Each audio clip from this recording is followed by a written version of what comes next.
निकल चुके हैं ओमकारेश्वर के लिए। अभी जस्ट घर से निकले हैं।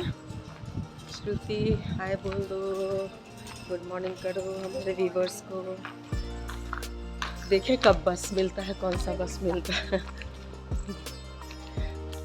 बारिश भी हो रही है, मौसम काफ़ी ठंडा ठंडा मौसम है। मेहंदी दिखाओ। बेटी ने मेहंदी लगाया, रात को मेहंदी लगाई। यहाँ मौसम बिल्कुल ही चेंज है। हमारे यहाँ इतना गर्म गर्म, यहाँ पे पीछे ब्लैंकेट लेने की ज़रूरत पड़ गई। लगातार बारिश हो रही है। तो मैं निकल ली हूँ ओमकारेश्वर के लिए।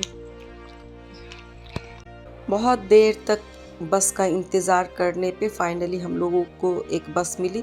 वो भी लोकल बस थी और साथ में वो डायरेक्ट ओमकारेश्वर तक नहीं जाने वाली थी, वो खंडवा जाती और रास्ते में ही लगभग 12-13 किलोमीटर पहले टर्न लेना था, जहाँ से हम लोगों को दूसरा बस लेना था। बस वालों ने बताया कि वो लोग चढ़ा देंगे। तो हम लोग, समय चूँकि ज़्यादा लग रहा था इंतज़ार करने में, तो हम लोग इसी बस पे हो लिए। और पहली बार ऐसा हो रहा है कि हम माँ बेटी अकेले कहीं लंबे टूर पे निकले हों। अंदर से डर तो लग ही रहा था, क्योंकि वहाँ रुकने का, स्टे करने का कोई चांस नहीं था और हम लोग को समय रहते वापस भी आना था और नया जगह है तो थोड़ा डर तो बना ही रहता है।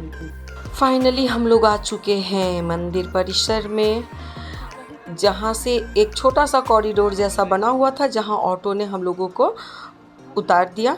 वहाँ से पैदल ही जाना था, वो ज़्यादा दूर नहीं था। लास्ट टाइम जब हम लोग आए थे तो 2011 में आए थे, उस वक्त में हम लोग स्टीमर से गए थे, पार किए थे। बच्चे छोटे थे तो उस वक्त में लगा कि पुल काफ़ी लंबा है, लेकिन हालांकि वो ज़्यादा लंबा नहीं है।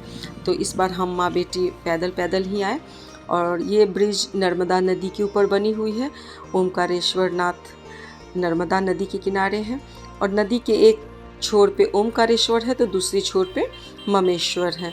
और ममेश्वर को भी लोग बताते हैं ज्योतिर्लिंग में है, लेकिन जहाँ तक मुझे ज्ञात है कि ज्योतिर्लिंग में वो नहीं है। तो अब हम लोग पहुँच चुके हैं लगभग मंदिर परिसर में। ब्रिज से उतरते ही मंदिर का परिसर शुरू हो जाता है और यहाँ देखिए, एक तरफ जाता है मंदिर की तरफ और दूसरा रास्ता जाता है घाट की तरफ।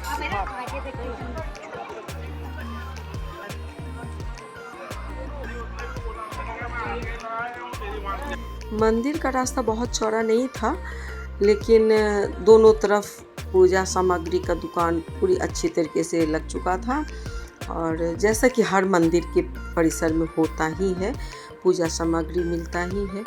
और हमने भी सोचा था कि जब पूजा समाप्त करके लौटेंगे तो लेंगे, क्योंकि अभी लेकर के फिर ढोने का कोई मतलब नहीं बनता है।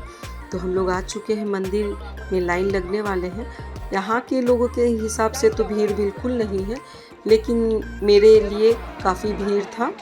और लगभग 12 बजे हम लोग लाइन में लग चुके थे और मैनेजमेंट नाम की कोई चीज़ नहीं थी, जिसे जहाँ से मन करे आके लाइन में घुस जाए। आपस में भी सब गुत्थम गुत्थी हल्ला गुल्ला काफ़ी कर रहे थे, कोई पुलिस प्रशासन वगैरह नहीं था।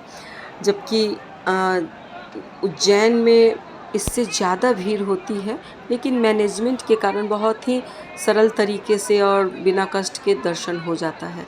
यहाँ पे मैनेजमेंट नाम की चीज़ नहीं थी, फिर भी अंततः दर्शन काफ़ी अच्छे तरीके से हो गई। मन को संतुष्टि मिली कि इतना कष्ट झेले तो कम से कम दर्शन तो सही हो गया। और दर्शन करके हम लोग बाहर निकल गए और अब हम लोगों ने ममेश्वर जाने का प्लान चेंज कर दिया, चूँकि 3:30 बज चुका है।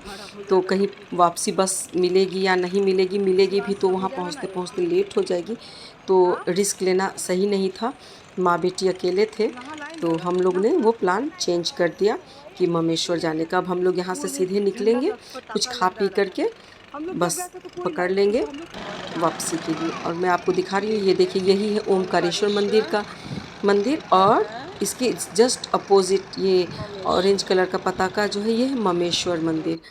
तो अब उसके बाद हम लोग आ चुके हैं, एक छोटा सा रेस्टोरेंट था जैसा मंदिर वगैरह में होता है, वहाँ पे हम लोग खाना खाए। खाना खाने के बाद से थोड़ा मन हल्का हो गया क्योंकि भूख भी लग गई थी।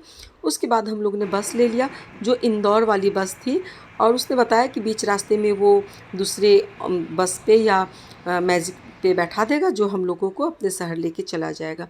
और जब रास्ते से ही हम लोगों ने लिया आलू पराठा, चूँकि 8 बज चुका था और बनाने का मेरे पास एनर्जी नहीं था, तो कोल्ड ड्रिंक्स और आलू पराठा हम लोग लिए और माँ बेटी खाना खा के सोने चले गए।